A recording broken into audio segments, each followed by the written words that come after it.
Back now to our preview of round 2 of the championship. And if you need proof that the WRC braves all the foulest conditions that Mother Nature can throw at it, look no further than Rally Sweden. Snow and ice doesn't stop play here.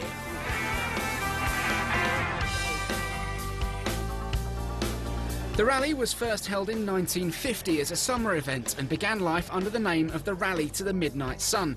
Per Fredrik Sederbaum was the first man to win the event in a BMW. Since then, Porsche 911s and, of course, the Scandinavian manufacturers of Volvo and Saab have all won on the Swedish snow.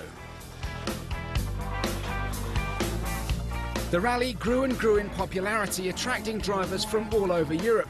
And in 1973, Rally Sweden became recognised as a World Championship event.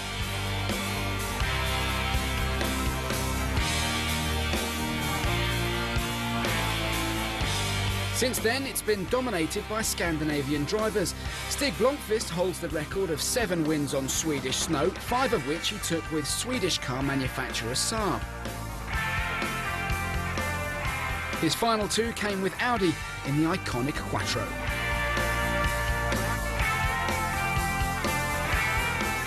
Marcus Gronholm is the next most successful driver on the Swedish forest with 5 wins to his name. Although very different eras, it proves that the Scandinavian boys know exactly what they're doing on the white stuff.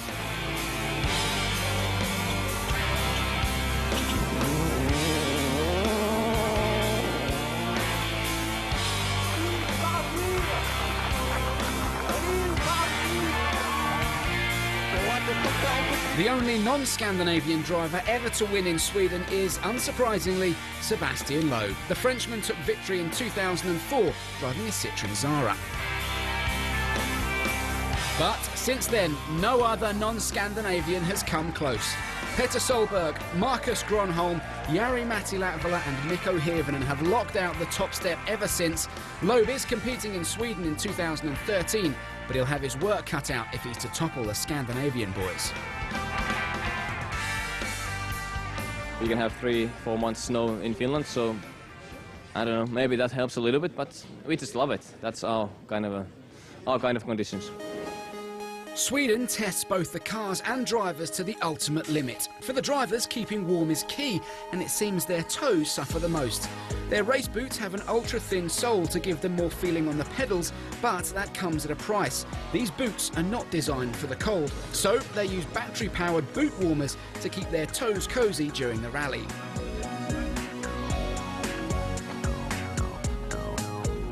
The drivers might have warm feet and heaters in the car, but nothing could have prepared Henning Solberg and co-driver Kato Menkerud for what happened on Rally Sweden 2006.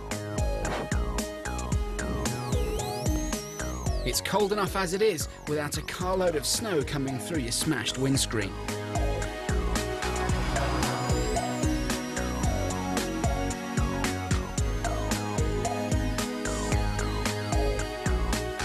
The sub-zero temperatures make working on the cars a real challenge as well. Morning service in Sweden 2010 and the thermometer reads -25. The Ford team were preparing to change the drive shaft on Mikko Hirvonen's Focus. A simple enough task for these boys under normal conditions, but that's not something you experience in Sweden. The first problem was that the oil in the jack had frozen up overnight.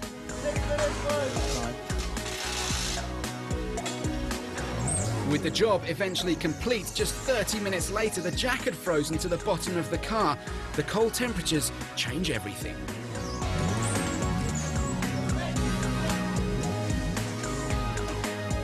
It's been so cold overnight, and even though we've had the things like the jacks and everything under cover, obviously the oil has come, goes quite thick, and of course the jacks don't work efficiently as they normally do. It's like a lot of the things in these conditions.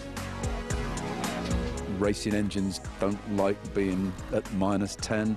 The electrical systems struggle, the batteries struggle. The output of a car battery goes down as the temperature goes down and so on. So they do become quite difficult to start.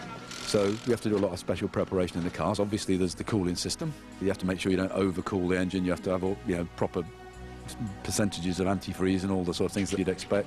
The kind of oils that we put in a damper that are meant to cope with the temperatures of maybe 170, 180 degrees that you might see in Greece, well, you go onto a stage in Sweden and you might start with a damper that's at -20.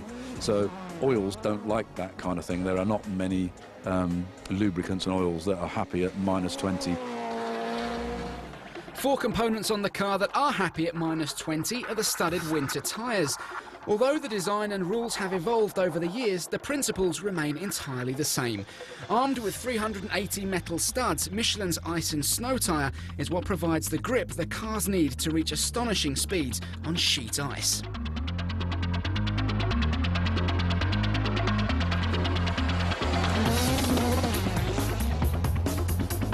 You've got tyres that are specifically designed to cope with those conditions, you know, lots of spikes. And of course, what you do get is you get really consistent grip. You can't imagine, you don't think it's on snow and ice it's going to be inconsistent, but because of the spikes and everything, so it means you can be so progressive with all the driving style, and it's very seldom that you get caught out like on a patch of slipping mud. But how does it work? Well, the tyre is a much thinner width than any other tyre used in the championship, decreasing the surface area and therefore increasing the pressure pushing down into the ice. This causes the studs to bite into the underlying surface and give up huge amounts of grip. The result is one of the most spectacular shows on Earth. However, for these tyres to work to their optimum performance, it requires a solid layer of ice. In 2008, the temperatures were much higher than expected and there was very little snow to be seen. Driving on studs on gravel is very, very difficult, as Henning Solberg quickly found out.